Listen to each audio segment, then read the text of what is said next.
More than wealth, my true inheritance. Growing up, I always knew I wasn't the favorite. My parents made no attempt to hide their admiration for my sister, Ava. She was, as they often said, their pride and joy. She excelled in everything: grades, sports, social circles, and they reveled in her every achievement. By contrast, I was the quiet, artistic one, constantly reminded that my passions weren't practical enough and that I needed to be more like Ava. After high school, I took a leap and left our small town for art school. My parents disapproved, calling it reckless and a foolish dream, but I had to follow my heart. I knew it meant I was leaving behind any chance of earning their respect, but I chose my path regardless. Ava stayed behind, working alongside our father in his business and moving seamlessly into the life they'd envisioned for her. I, however, built a life away from their expectations, and despite my challenges, I had no regrets. When my parents passed unexpectedly in a car accident, the world I had long left behind came rushing back. Despite our differences, I grieved deeply. But mixed with that grief was a faint hope, a whisper that perhaps, in their final acts, they might have seen me as their daughter in my own right. Maybe they'd left me a part of the family legacy, something that acknowledged my existence, my place in the family, despite our differences. I returned home for the will reading with my husband, Ethan, by my side. Ethan had always been my anchor, supporting my dreams and ambitions, even when my family had turned their backs. As we entered the lawyer's office, a flood of memories hit me. Family gatherings, holiday meals, moments of laughter, and just as often, moments where I'd felt like an outsider. The lawyer began reading the will. He glanced at Ava with a knowing look, which immediately made my heart sink. As he continued, I realized the truth. My parents had left everything to Ava. The family home, my mother's jewelry, my father's business, every single possession and asset was hers. All I was left with was a small letter, sealed and addressed to me in my mother's handwriting.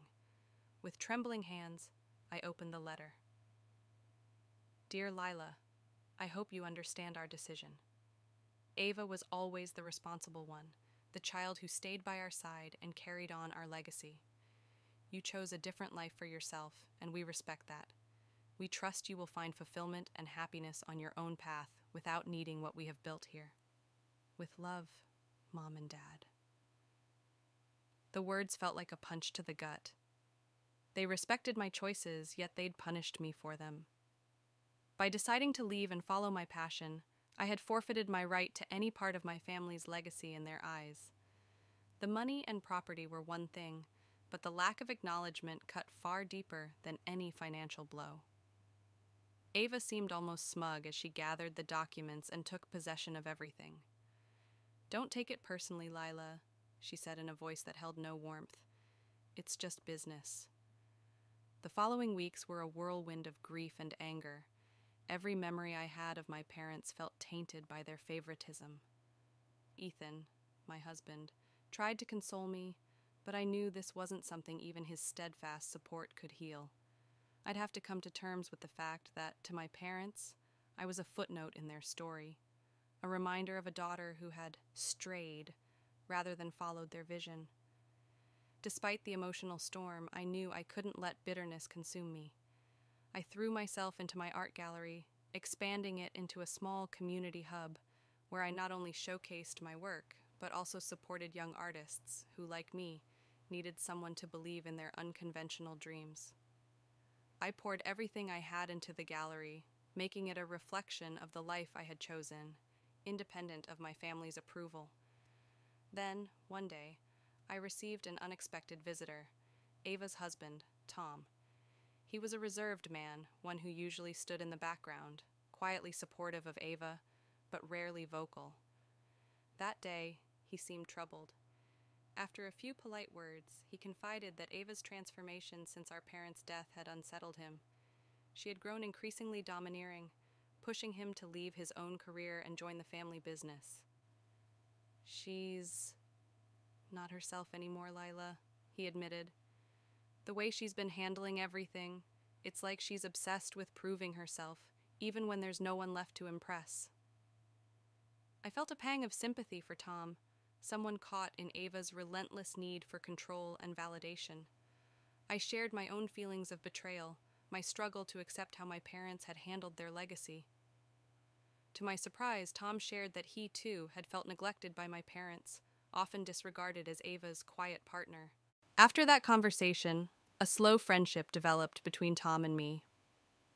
Through him, I began to learn about the pressures and expectations my parents had placed on Ava, expectations that had turned into a burden rather than the gift I'd once envied. She was running herself ragged, trying to keep up with the massive responsibility they'd left her, and she was pushing everyone, including Tom, to their breaking point. Then, about a year later, disaster struck. Ava's risky business ventures, fueled by her desire to modernize and expand my father's company, backfired spectacularly. Her high-stakes investments had led to catastrophic losses, and soon lawsuits started pouring in. Investors, suppliers, and even former employees were lining up to demand accountability. In her desperation, Ava reached out to me, asking for a loan from the modest inheritance I'd discovered, an overlooked account my parents had left for me years ago, untouched in the main estate documents. Ava, the sister who had inherited everything, now needed my help. I thought about it carefully, weighing my resentment against her desperation. But the bitterness that had once consumed me had been replaced by something else.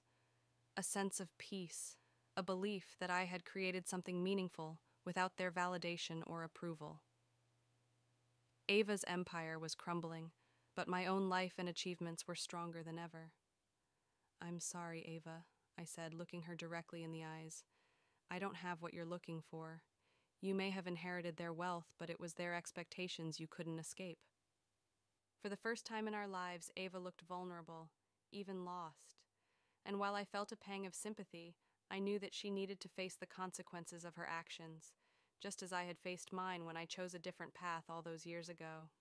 In the years that followed, Ava was forced to sell much of what she'd inherited to pay off debts. Her fall from grace was as swift as her rise had been, and while I wouldn't wish it upon anyone, it taught me a valuable lesson about the price of favoritism and the power of carving one's own path. As for me, my gallery flourished, becoming a sanctuary for those seeking art, connection, and a sense of belonging. I no longer sought approval from anyone, especially not from a family that had failed to see my worth. Instead, I created a new family within my community, one that celebrated individuality, resilience, and the courage to live life authentically. In the end, I realized I had inherited something far more valuable than money or property. I'd inherited the strength to define my own legacy. Lila grew up knowing she was the less favored daughter, constantly overshadowed by her sister Ava in her parents' eyes. Following her dreams, Lila set out to make a life of her own, only to return to a harsh reality after her parents' sudden passing.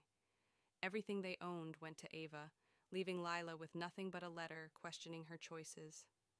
As Ava's empire begins to crumble under the weight of unrealistic expectations, Lila discovers the true power of self-made success. Her journey reveals that a legacy isn't always built on wealth, but on resilience, self-worth, and the courage to be different.